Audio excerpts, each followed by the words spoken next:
Very good morning students. एक नई आशा के साथ, एक नए टॉपिक के साथ आपकी अनु मैम। बच्चों, आज हम लोग बहुत ही मजेदार टॉपिक करने वाले हैं। क्या करने वाले हैं? रस। रस का अर्थ है आनंद।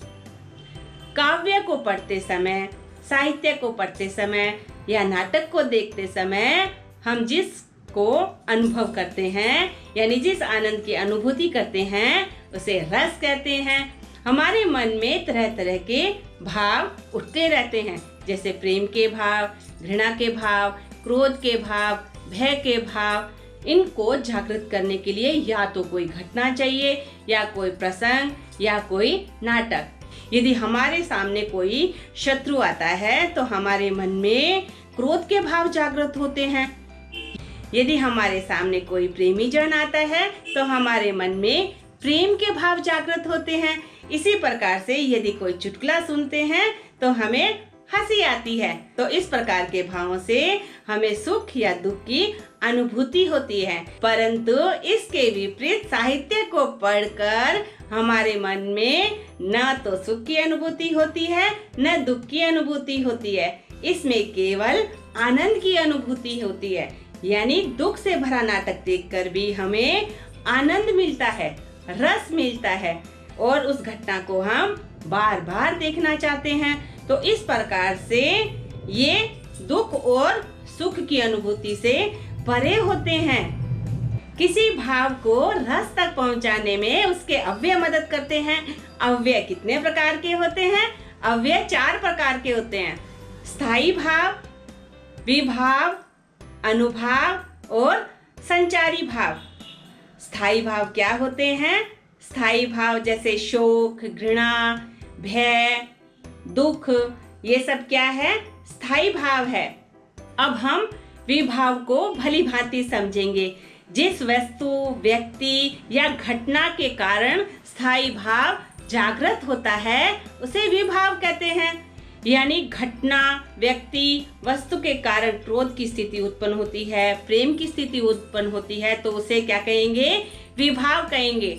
स्थायी भाव किसी व्यक्ति के कारण जागृत होता है तो वह व्यक्ति उस भाव का आलंबन कहलाता है। यह भी हो सकता है स्थायी भाव को जागृत करने में वातावरण, परिवेश और लोगों की कही हुई कटाक्ष यानी कड़वी बातें भी इसको जागृत कर सकती है, उद्दीपन कर सकती है। तो इस प्रकार से विभाव के 2 भेद हो सकते हैं: आलंबन विभाव, उद्दीपन विभाव। आलंबन विभाव यानी किसी व्यक्ति के द्वारा भाव को जागृत करना, तो इसे क्या कहते हैं? आलंबन विभाव। और वातावरण, परिवेश और कटाक्ष के द्वारा यदि भाव जागृत होते हैं तो उसे क्या कहते हैं? उद्दीपन विभाव। उदाहरण के तौर पर धनुष यज्ञ। जब श्री राम ने धनुष को तोड़ दिया तो परशुराम क्रोधित हो गए। टूटा हुआ धनुष क्या कहलाया? आलंबन कहलाया, क्योंकि परशुराम के दुख क्रोध का कारण धनुष था। लेकिन लक्ष्मण जी की कड़वी बातों ने परशुराम के क्रोध को और भड़का दिया, तो उसे क्या कहेंगे?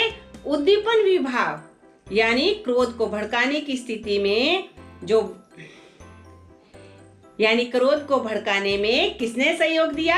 लक्ष्मण जी की कटु बातों ने।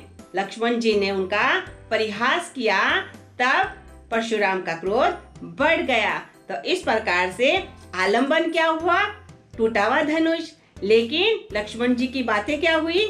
लक्ष्मण जी की कटु बातें परशुराम के क्रोध में अग्नि में घी डालने के समान हुई। तो इस प्रकार से ये क्या हुआ? उद्दीपन विभाव। अब तीसरा लेते हैं अनुभाव। स्थायी भाव को जागृत कराने के बाद जो शारीरिक और मानसिक चेष्टाएं होती है, छोटे छोटी चेष्टाएं होती है, वो क्या कहलाती है? अनुभाव कहलाती है। अनुभाव के 2 अर्थ होते हैं।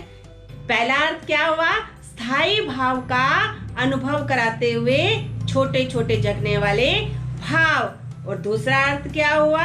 वे भाव भंगिमाएं जो स्थायी भाव का अनुभव कराती है। जैसे किसी व्यक्ति को क्रोध आ गया, तो क्या होगा, उसका चेहरा गुस्से से लाल हो जाएगा, वो हाथ मलने लग जाएगा, वो दांत किटकिटाने लगेगा, उसकी आंखें बड़ी बड़ी हो जाएगी। तो इस प्रकार से उसकी भाव भंगिमाएं बताएगी कि वो व्यक्ति क्रोध में है। यदि भक्ति में है तो वो अपने आप में मस्त हो जाएगा, प्रभु के गान गाएगा और वो एकदम शांत चित्त अवस्था में आ जाएगा। तो इस प्रकार से हम उसकी भाव भंगिमा देखकर अनुमान लगा सकते हैं कि वो व्यक्ति किस अनुभाव में है। तो इस प्रकार से भाव भंगिमाओं से पता चलता है उसके अनुभाव का। वे सारी शारीरिक और मानसिक चेष्टाएं जो किसी भाव का अनुभव कराती है, वे क्या कहलाती है, वे अनुभाव कहलाती है। तो इस प्रकार से अनुभाव क्या होता है, सारी चेष्टाओं की जानकारी देने वाला। यदि शांत चित्त व्यक्ति है तो वो एकदम शांत होगा, और क्रोधी व्यक्ति हर वक्त उबलता होगा, उसकी आंखें बड़ी बड़ी, गुस्से से लाल, दांत किटकिटाएगा। इस प्रकार से हमें उसके अनुभवों से पता चलता है स्थायी भाव का। अब अगला लेते हैं। अगला क्या है, संचारी भाव। जब हमारे मन में कोई भाव जागृत होता है तो वो अकेला जागृत नहीं होता, उसके साथ साथ छोटे छोटे भाव भी जागृत होते हैं। जिस प्रकार से समुद्र में बड़ी तरंग उठती है, उसके साथ साथ छोटी छोटी लहरें भी होती है। ठीक उसी प्रकार से हमारे मन में अचानक से कोई बड़ा भाव नहीं आता, उससे रिलेटेड छोटे छोटे भाव भी आते हैं। उदाहरण के तौर पर किसी महिला को उसके पति के देहांत का समाचार मिला है तो वो उसे समाचार को पढ़ते ही शॉक्ड हो जाएगी और विलाप करने लग जाएगी। उसे भविष्य की चिंता हो जाएगी, उसका क्या होगा, उसके बच्चों का क्या होगा, उसका आगे भविष्य क्या होगा, बच्चों का भविष्य क्या होगा। इस प्रकार की भाव भंगिमाएं उसके चेहरे पर अपने आप उतर जाएगी। तो इस प्रकार से ये हुए संचारी भाव।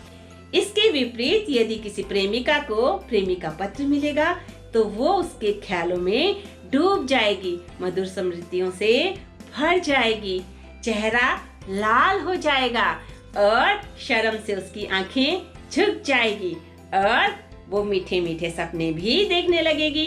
तो इस प्रकार से उसके मन में बड़े भाव के साथ, बड़ा भाव क्या है, प्रेम का, तो प्रेम के साथ साथ उसके मन में छोटे छोटे भाव भी जागृत हुए, जिसे हम संचारी भाव कहते हैं। जिस प्रकार से खट्टा मीठा तीखा भोजन मिलकर भोजन को सुस्वादिष्ट बनाता है और खाने वाले को आनंद पहुंचाता है, ठीक उसी प्रकार से यदि नाटक में शोक, हर्ष, खुशी, प्रेम हो तो क्या होगा, नाटक भी दर्शक को आनंद पहुंचाएगा और उसे एक अनोखे रस की अनुभूति होगी। संस्कृत के आचार्यों ने रसों को 9 प्रकार का बताया है। कौन कौन से रस है? श्रृंगार रस। श्रृंगार रस में स्थायी भाव क्या होता है? प्रेम का। हास्य रस, इसका स्थायी भाव क्या है? हंसी। करुण रस, इसका स्थायी भाव क्या है? शोक। वीर रस, इसका स्थायी भाव क्या है? उत्साह। भयानक रस, इसका स्थायी भाव क्या है? भय। विभत्स रस, इसका स्थायी भाव क्या है? घृणा। रौद्र रस, इसका स्थायी भाव क्या है? क्रोध। अद्भुत रस, इसका स्थायी भाव क्या है? विस्मय यानी आश्चर्य। शांत रस, इसका स्थायी भाव क्या है? निर्वेद। स्थायी भाव में प्रेम बहुत व्यापक है, यानी प्रेम का विस्तार अधिक है। जब प्रेमी प्रेमिका आपस में प्यार करते हैं तो कौन सा रस होता है? श्रृंगार रस। जब माँ अपने बेटे को प्यार करती है तो कौन सा रस होता है? वात्सल्य रस। जब भक्त अपने भगवान से प्रेम करता है तो कौन सा रस होता है? भक्ति रस। तो इस प्रकार से रसों की संख्या हो गई 11। अब हम रसों को भली भांति समझने के लिए अनेक उदाहरण लेंगे ताकि आपको रस भली भांति समझ में आ जाएंगे। और यदि आप मेरे साथ नियमित रूप से प्रैक्टिस करेंगे तो आपके लिए रस पहचानना हो जाएगा बाएं हाथ का खेल और आप पाएंगे परीक्षा में अधिकतम। मैं हिंदी भाषा को इतना सरल, सहज और सुबोध बना देना चाहती हूँ ताकि बच्चों का जो हिंदी के प्रति इंटरेस्ट कम हुआ है वो बढ़े। ग्रामर में और कौन कौन से टॉपिक पे आपको दिक्कत आती है आप मुझे कमेंट बॉक्स में लिख के भेजिए। मैं यथासंभव उन पर वीडियो बनाऊंगी। यदि मेरा प्रयास आपको अच्छा लगता है तो आप मेरे वीडियो को लाइक कीजिए, आप मेरे वीडियो पे कमेंट कीजिए, आप मेरे वीडियो को शेयर कीजिए, क्योंकि हिंदी भाषा को प्रथम स्थान पे लाना हर भारतीय का प्रथम कर्तव्य है। हिंदी अपनाइए, मत शर्माइए। धन्यवाद।